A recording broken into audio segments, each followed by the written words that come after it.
ও আম্মা তুমি শোনো গো আম্মা, তোমার ঘরের ভিতরে গো আম্মা শাড়ির অভাব নাই গো আম্মা। আলমারির ভিতরে গো আম্মা তোমার কাতান শাড়ির থেকে শুরু করে সব রকম শাড়ি তোমার ঘরে আছে আম্মা।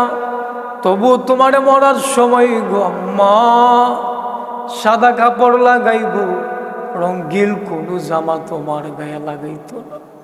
তুমি তো আম্মা বড় বড় দামি গাড়ি দিয়ে চলাফেরা করো, তুমি তো আম্মা BMW গাড়ি দিয়া চলো গো আম্মা। মরার সময় গো আম্মা তোমার আম্মা ফালকিতে কইরা ওই মসজিদের কাঠি দিয়া কাঠ দিয়া তোমার 4 জন দইরা নিব গো আম্মা।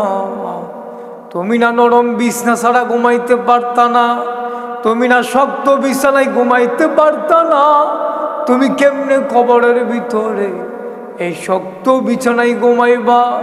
ওই 5টা কাপড় লাগাইয়া যখন তোমার আপন মানুষগুলা দইরা কবর শুয়াইব গো, তুমি কেমনে ঘুমাইবা? তুমি না নরম বিছনা ছাড়া ঘুমাইতে পারতা না, তোমার পিঠে না ব্যথা পাইতা। আর আজকে তোমার রাইখাইলো তোমার ছেলে মেয়ে, কই তোমার লাক্সারি গাড়ি, কই তোমার আরামের বিছানা গো আম্মা, কই তোমার স্টিলের শাড়ি?